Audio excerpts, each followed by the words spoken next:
Sena ugnis turi sudegti iki galo, ne todėl, kad tu pralaimėjai,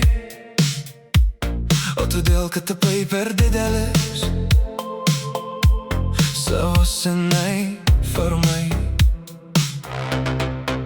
Vienas sunkiausių momentų gyvenime ateina tada, kai supranti, kad nebegali nešti abiejų pasaulių, seno gyvenimo ir naujo savęs. Nesąmonė neauga ten, kur žmogus desperatiškai laikosi tuo, kuo buvo vakar, ir tada viskas pradeda byrėti, ne iš karto, bet tyliai, iš vidaus. Tu bandai pridėti naują gyvenimą prie seno žmogaus,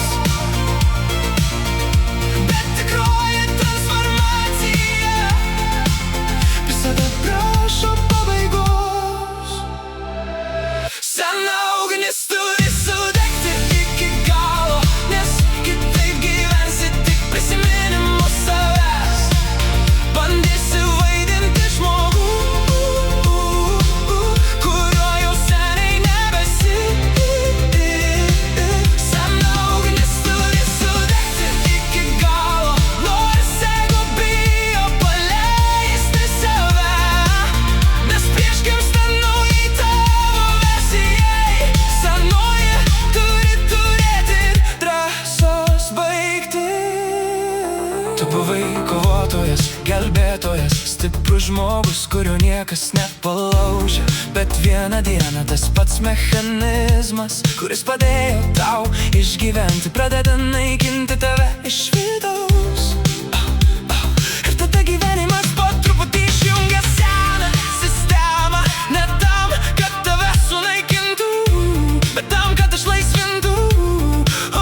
Nes negali įeiti į naują pasaulį su sena vidine struktūra, kaip negali suaugęs žmogus amžinai likti vaiko kambaryje.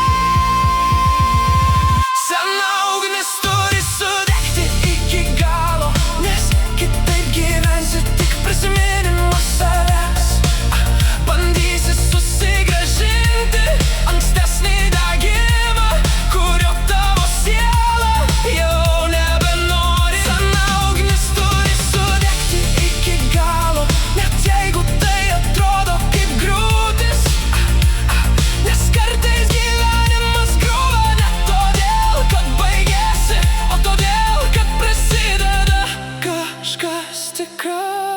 Ir ši vieta labai vieniša, nes pasaulis nemato, kaip viduje griūva tavo sena architektūra. Viena tavo dalis jau žino, kad negali grįžti atgal, kita vis dar bijo paleisti tai, kas pažįstama. Sena ugnis turi sudegti iki galo, kad po pelenais pamatytum save.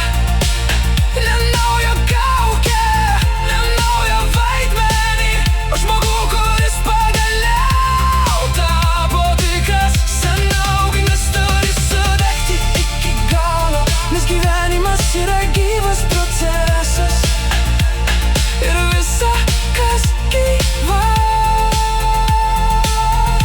vieną dieną pasikeičia. Ir galbūt todėl